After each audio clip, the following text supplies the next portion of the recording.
Corpus Delicti is a Latin term that means the body of a crime.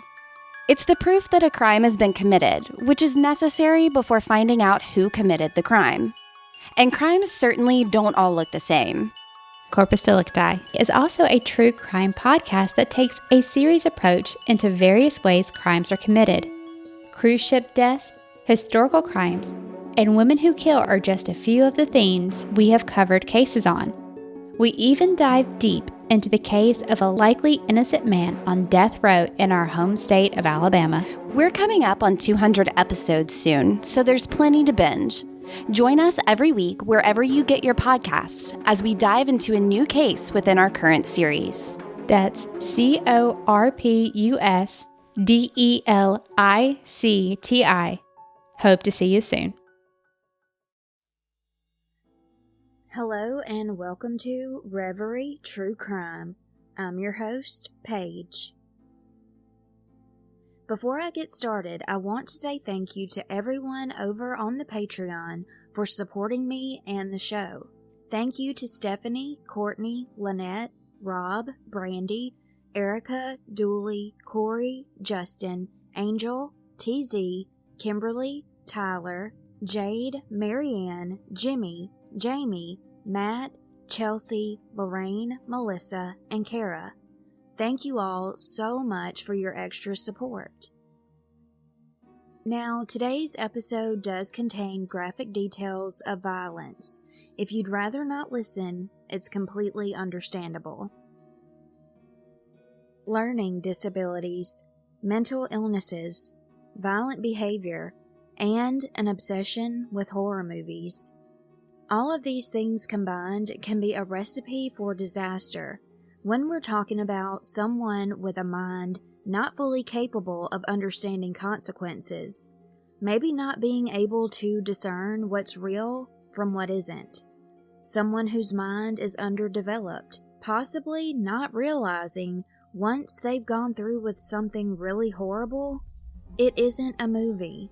It can't be undone. Let's begin. Jessica Camilleri was born on October 12, 1993 in St. Clair, New South Wales, Australia, and has an older sister named Christy. When Jessica was very young, her mother Rita realized that something was wrong in her development. She had taken her daughter to see multiple doctors, psychiatrists, and other health professionals over the years. Diagnoses have varied from autism to OCD, depression, and schizophrenia, among other various conditions doctors thought she might have suffered with. In primary school, Jessica was put in a special learning class after being diagnosed with ADD and ADHD. She not only found it hard to make friends, but she didn't get along with any of the kids and constantly got into fights. Her schoolmates would bully her, and in response, Jessica would have violent outbursts, including pulling the children's hair. In her freshman year of high school, she was suspended for biting a boy's arm and attacking his girlfriend. Jessica was a sophomore in 2010, and she was expelled from school for assaulting a female student. After being expelled, she went to Novo Transition to work, a vocational course, but she couldn't control her temper. Due to getting into violent disputes there, the police were called, and she was forced to leave the program. Jessica's behavior was no better at home. After a fight with her father, she lived with her grandmother for a while. However, she attacked her aunt, and her grandmother made her go live with her mother. Rita did everything in her power for her daughter Jessica. She supported her and did everything imaginable to help her with her learning disabilities and her mental illnesses. Jessica had to be hospitalized a few times, but she was terrified of being institutionalized. Rita did all she could to prevent that from happening, even if it was at her own physical, emotional, and mental expense. Her marriage to Jessica's dad dissolved due to the stress and strain of the situation. Jessica watched horror movies every day, obsessively. There's nothing wrong with being a horror movie fan, obviously. Horror movies do not make people killers, and watching them, even if it's the only genre of movie you enjoy, does not make it wrong. The only person controlling your actions is yourself. Now, it can get complicated because your mind is a part of yourself, and as much as I believe many people can watch horror movies all day long and not go out and commit homicide, not every single person out there should be exposed to violence in any form due to their predispositions of going off the hinges. I believe it's a complex issue. Coming from someone who loves horror movies and metal music, it's frustrating when you see offenders and others use those type of interests as something to blame their actions on. At the same time, I don't believe it's completely black and white. Someone who isn't mentally stable, suffering from schizophrenia and a host of other issues, on top of having learning disabilities and already being a violent person who doesn't have boundaries, there are many factors that should be taken into consideration as to why it may not be the best for that person's mind to absorb violent movies or anything violent in nature. Jessica was taking antipsychotic medications, antidepressants, and mood stabilizers. Not every person who is mentally ill will watch horror movies and kill someone either. Everyone's brains are different. The chemical imbalances are different. Medications can have reverse effects. And in Jessica's case, the medications were not helping. It's a case-by-case basis in which we have to make good judgments for those in our lives if they can't make those judgments for themselves. Jessica's older sister did attempt to take away her cherished Texas Chainsaw Massacre and Jeepers Creepers DVDs that she watched back-to-back, day in and day out. She felt they were not suitable for Jessica to be watching, but Rita would give the DVDs back to Jessica just to keep the peace. In Rita's situation, she was the one who had to live with Jessica and deal with her violent outbursts, awful behavior, and verbal abuse. She would do anything to pacify her daughter to calm her down. She was probably at her wit's end, and Jessica knew just the right buttons to push to get her way by this point. Rita could have never expected how much worse things would get. By June of 2018, Jessica's behavior was increasingly getting more extreme and even more difficult on her mother.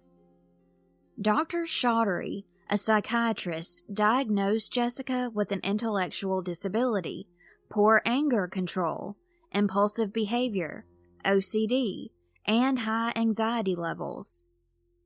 Jessica began going to hypnotherapy 4 times a week. The psychiatrist noted that Jessica couldn't deal with stress and would lash out without thinking of the consequences of her actions. In November of 2018, Jessica was admitted into the hospital and prescribed Valium and an antidepressant. When she was discharged, she was adamant that she would not take any medications anymore, and in December she stopped. In January of 2019, the psychiatrist thought Jessica was doing very well, and in April, since she had quit taking all of her medications, she began to see a doctor who specialized in natural ways to treat her illnesses. This would only last 3 months before Jessica completely lost all control. July 19th, 2019, Rita drove her now 25-year-old daughter to the St. Mary's police station. Jessica had been making phone calls that morning to a man she did not know. She was telling him she hoped he had cancer and died. She would randomly call numbers all the time. This was nothing new. but she called this man extremely early in the morning, over 30 times, waking him up and steadily harassing him. As far as Jessica's past harassing phone calls, Natalie Naylor was one who also received over 20 calls and 22 messages from Jessica in October of 2015. Natalie reported that Jessica's messages included a number of threats to kill her and her husband, including, quote, "I will come over to your door with a knife in my hand and slit your throat myself. I will come over to your house with a knife in my hand and I will shred off your head to your neck, and you will have no head left. I will fucking ram that knife right through your neck and cut off your whole head." Matthew Layfield was another recipient of as many as 100 telephone calls per day in 2018 and 2019. When Jessica started harassing Matthew, she managed to match a phone number with his business and began to call numbers associated with it. This included Matthew's work number and a number of his associates and family members. Although Jessica would usually end the calls saying that she was sorry for calling so much, she quickly became aggressive and said things to those she called, such as, quote, "I will stab you and cut your head off with a knife." Matthew, along with his business colleagues and his family, endured about 1 year of these harassing phone calls. Jessica even made a call to Matthew's wife and told her that she would cut off her head and flush it down the toilet. These hundreds and hundreds of calls were made despite Jessica's mother continuously trying to stop her. Rita asked a police officer on the morning of July 19, 2019, to talk to Jessica about her behavior and warn her about the consequences of her actions. After the warning, they went home, and the next day, quite a few things escalated the tension between Jessica and her mother. There was a child, reportedly 4 years old, in the court records only known as Child A, spending time at the home with Rita and Jessica. However, Jessica was not happy that the little boy was getting so much attention. Jessica grew increasingly angry and jealous that her mother was spending so much time with him, and she felt she was being ignored. Their neighbor, Miss Hurd, contacted Rita, saying she needed to be taken to the doctor because she was having horrible chest pains that morning. Jessica's level of envy rose higher as she claimed the little boy was being interruptive while Rita was trying to get herself ready to take the neighbor to the doctor. They were lagging behind and Jessica was frustrated. Miss Hurd recalled that Jessica was quite hysterical and calling the little boy a little bastard. Miss Hurd tried to calm Jessica down as they got into the car to leave. On the way to the doctor, Jessica was berating her mother for bringing Child A along, saying, quote, "You have that little bastard too often." Jessica, Rita, and Child A had been waiting on Miss Hurd to come out of the hospital when a man in the street began to peer over at Jessica. Miss Hurd was coming out of the hospital, and there was Jessica, screaming and having a complete meltdown. She was yelling and spewing obscenities at her mother, saying it was all her fault that the man was looking at her. Jessica shouted at her mother, quote, "You're always embarrassing me." The little boy couldn't take the commotion and broke into tears. Jessica was demanding of her mother and verbally abused her often, according to Miss Hurd. The sun was setting as Rita, Jessica, and the 4-year-old boy made it back home. Jessica had been spiraling for a while at this point, so Rita called a doctor who made house calls. Jessica had gotten so upset that she began complaining about stomach problems. Dr. Eliza Azam knocked on the door around 9:25 that night and heard Jessica on the telephone with an employee at a fast food restaurant. The door was slightly open, but Rita came quickly to the door as she told Jessica to hang up the phone so the doctor could take a look at her. Jessica brushed Rita away and kept talking on the phone, attempting to get the worker on the other end of the line to say "I love you" to her. The doctor stood at the door for about 10 minutes, perplexed. Jessica didn't seem to have stomach issues at all, but she did have an issue doing what her mother asked of her. Jessica kept ignoring everyone and wouldn't listen to the doctor or her mother. Dr. Eliza decided to leave the residence. From what has been pieced together by crime scene evidence, the forensic pathologist, and with a degree of caution, Jessica's confessions, this is what was determined to have happened. After Dr. Azam left, after 10 p.m., Jessica's older sister, Christy, talked to her mother on the phone. Jessica's behavior became so concerning that Rita made the decision to hang up with Christy. She had planned to call an ambulance to take Jessica to the hospital. Rita just couldn't handle her daughter, who was bigger than her and could overpower her if she got too out of control. Jessica was irate. She did not want to go to the hospital and was terrified of being institutionalized. At one time, she told a family friend, Jade Arena, that she would rather kill someone than ever go back to a psychiatric hospital, and horrifically, she would do just that. Rita picked up the phone to call the ambulance, but Jessica restrained her, which turned into a tussle over the cell phone, and Jessica yanked it from her mother's grasp.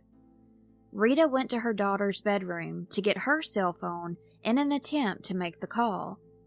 Jessica ran up after her, and there was evidence of a struggle in the bedroom. Jessica did overpower her mother, knocking her to the floor and dragging her by the hair into the kitchen. Once in the kitchen, Jessica grabbed more than one kitchen knife, holding her mother down, likely with the weight of her body, as she began to stab Rita in the head and neck. This attack was so vicious, so brutal, that she beheaded her mother at the top of the neck at the C2 vertebra.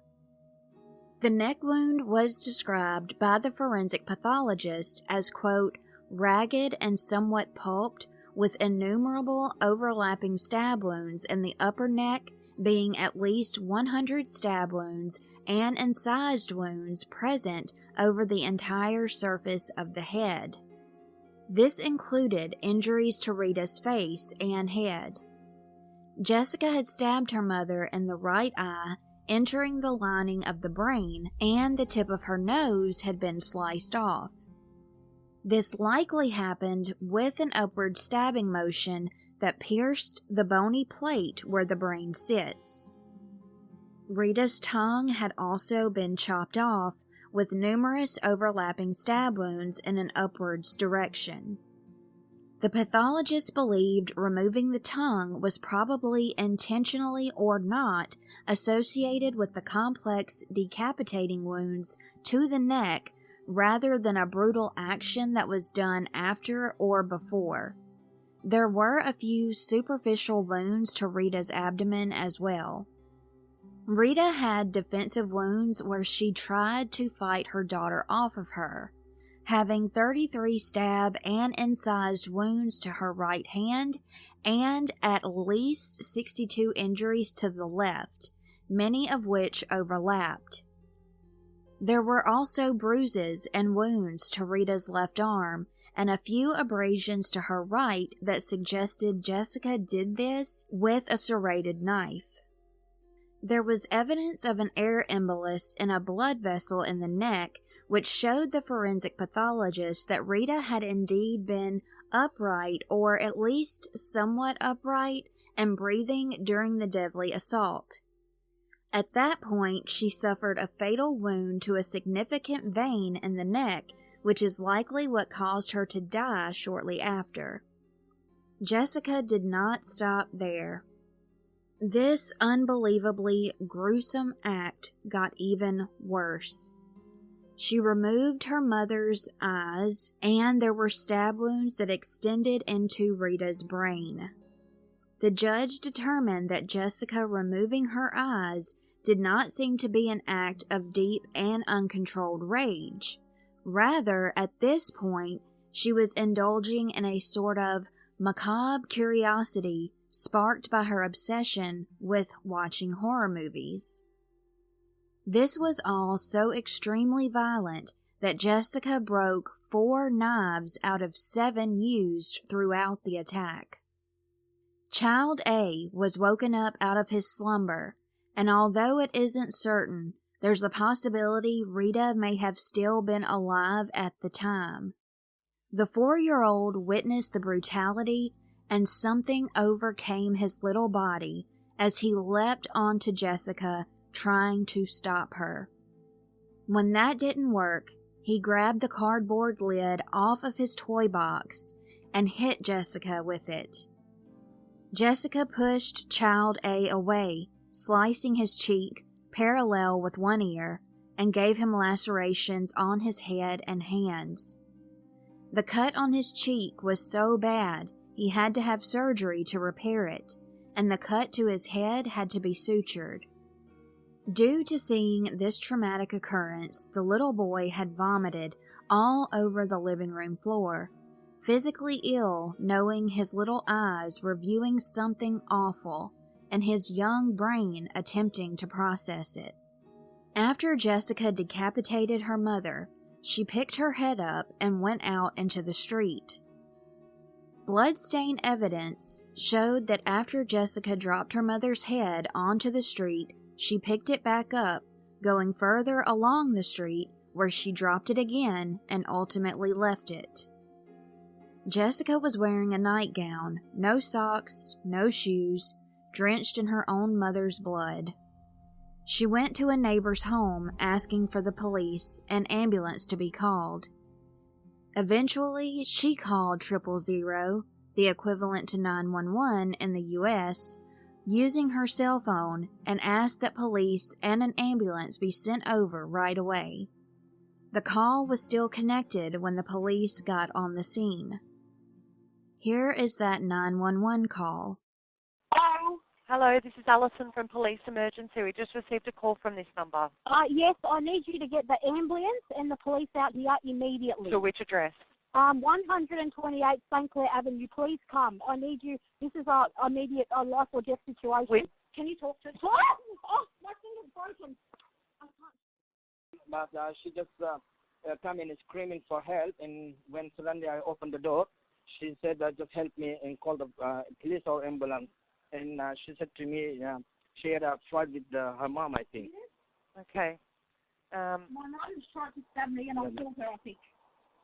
So did she just say her mum tried to stab her? I don't know because of the... Yes, yeah. With a knife. And in self-defense, I think I killed her. Yes. Can you tell him to come immediately? Yeah, can you please just come immediately? No, we can't go there. The house? There's a kid in there. Could you come with me, please? No, I can't go. Sorry about that. Okay. There's a kid, a 4-year-old kid on the phone in the house. And is her... My fingers are broken. My fingers are broken. Her mother was... Yes. Can I talk to her? Lady, can you hear me? Yes, I can. Your name's Jessica? My fingers are broken. Okay. Mum has had enough of me because I admit I've been a challenge, and this ongoing thing's been going for months anyway. She had enough of me. She grabbed me by the hair and dragged me from my room all the way to the kitchen, and she got a knife and she tried to stab me with it, and I grabbed the knife off her because I thought she was going to stab me, so I stabbed her back. And I was so heated up with anger, I just kept stabbing and stabbing and stabbing her, and I took off her head. Her head is, I ran to my neighbour, not this neighbour, my other neighbour before this one, who's on the other side. He was at work. I told him to call the ambulance and the police immediately. He's going to do so, but no one's at home because everyone in the family is at work now. Okay. So he wasn't much help. He said, all I can do is I'll call the police and the ambulance to my address, and I thought it was going to take a bit of time, so I ran to my other neighbour on the other side. Okay. And I had my mum's head in my hand. I know this sounds insane, but I was taking it for evidence to show the neighbour. In the struggle, in the frustration, I didn't know what I was doing. I cut her head off. I chopped her head off with a knife. Okay. What type of knife was it? There was all sorts of knives. There was about 7 knives I was stabbing her with. A few of the knives broke. When that knife broke, I got another one and did the same. Where's the knives now? They're all in the kitchen. There's blood everywhere. There's blood everywhere. Yes. And you're outside the house? Yes. The ambulance and the police have rocked up. Do you want to stay on the phone? No, that's okay. What's your phone number, Jessica? Look, you're better off. This is my mum's phone number, but my mum's not here anymore, okay? She's gone. Okay, what's your date of birth? October 12, 1993. A police officer arrived at the Camilleri home around 11:40 that night. Jessica was wandering around aimlessly. The senior constable talked to Jessica and told her to stay where she was as they waited on other police to get there and secure the scene. While they waited, Jessica told him what happened, and the conversation was recorded on his body camera. Jessica claimed her mother was the attacker, and she was only defending herself, complaining that her mother had broken her finger. All of this was believed to be what Jessica probably did to her mother instead of the other way around. Jessica told the senior constable, quote, "Mom grabbed me by the hair, dragged me from my room all the way to the kitchen. She got a knife out of the cupboard and tried to stab me with it, 'cause I think she's had enough. She was pulling me by the hair. She's ripped out all my hair. There's hair everywhere. And she stabbed me, and she broke my finger." It was noted that Jessica had no significant injuries.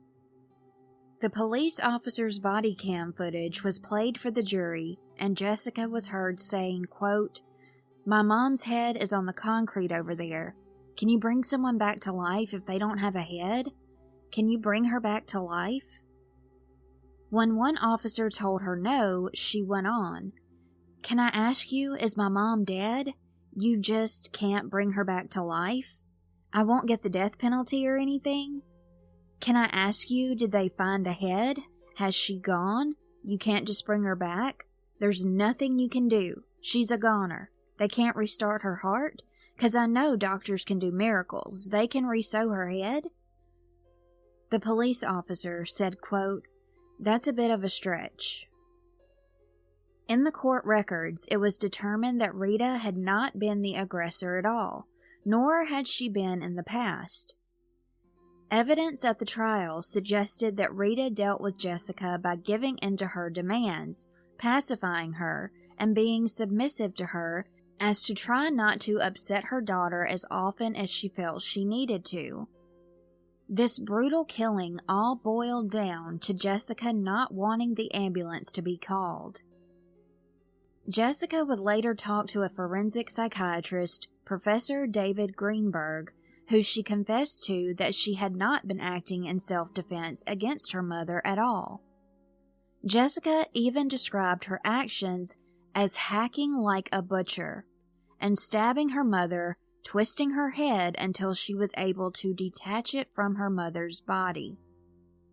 The judge stated since Jessica understood the nature and wrongness of her actions, her moral culpability remained relatively high.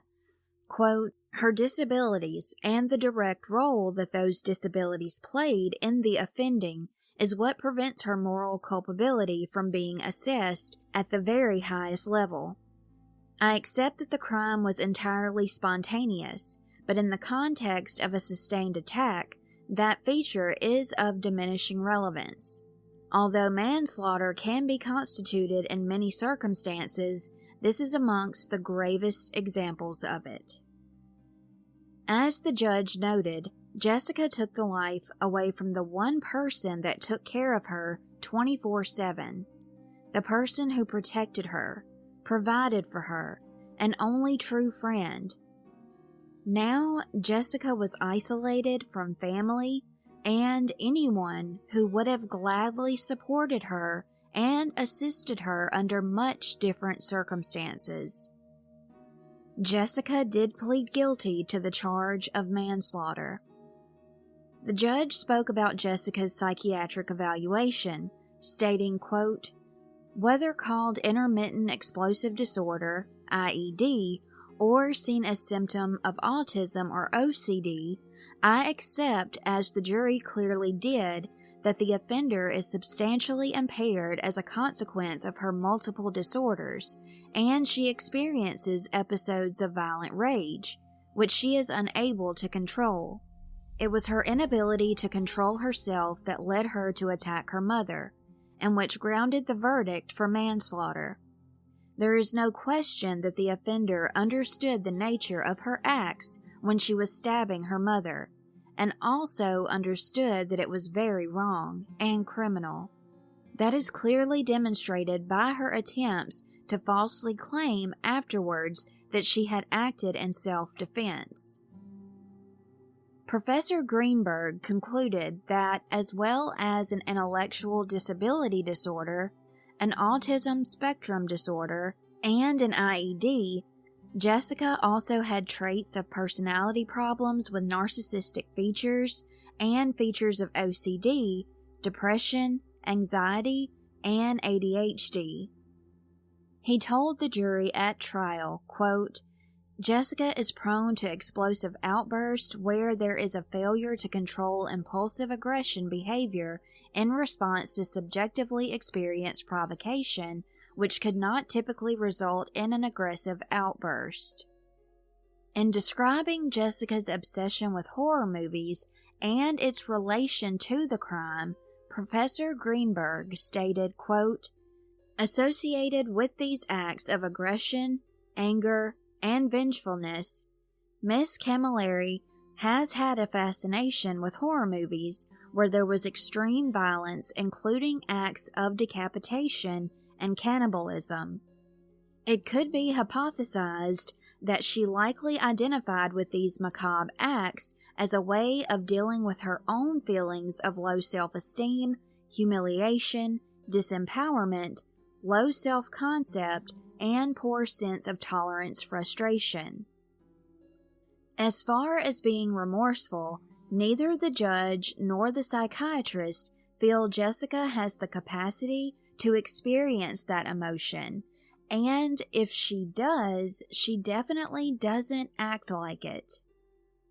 Professor Greenberg noted that she raised details of her mother's killing in a concrete, matter-of-fact manner and tone, without any emotion or remorse. She stated that she wanted to suffer because she had killed her mother. However, there is no evidence of any emotional component to that statement. Another psychiatrist, Dr. First, said that she may regret doing what she did because she's having to finally face consequences for her actions. Jessica told Dr. First that she blamed Dr. Azam for what happened to her mother and hadn't taken responsibility for what she did at the time. During sentencing, Jessica's family gave their victim impact statements, and Jessica seemed very uninterested and not sad at all, while they told their highly emotional accounts of loss and the grief they were experiencing. In January of 2021, Dr. First examined Jessica again and said that she was more emotional about the loss of her mother than she had been in the past, and in that respect seemed a little bit remorseful. Later in his report, Dr. First said, quote, "Jessica stated that at the time of the offense on July 20th, 2019, she was, quote, in a rage and had, quote, no remorse. However, she said she now feels remorseful. She said she had written a letter to her family members to explain her actions and the impact of losing her mother. Jessica added, quote, "It didn't hit me at first. Then it hit me like a ton of bricks, like a mountain. Every night I cry and cry, knowing it's all my fault. It's all my fault my mother is not here anymore." While in prison, Jessica has still had violent outbursts. She's poured scalding hot tea on other inmates, She's assaulted multiple others, damaged property, and hasn't shown at this point that she would not be a danger to others. That, among other factors, have been taken into consideration when her requests for time to be knocked off of her sentence have been asked for, and the reason for her request having been denied. For the manslaughter of Rita Camilleri, Jessica is sentenced to 21 years and 7 months in prison, which expires on the 19th of February, 2041. The non-parole period is 16 years and 2 months imprisonment, which will expire on September 19th, 2035. And that concludes today's episode. Thank you so much for listening, and until next time, stay safe and take care.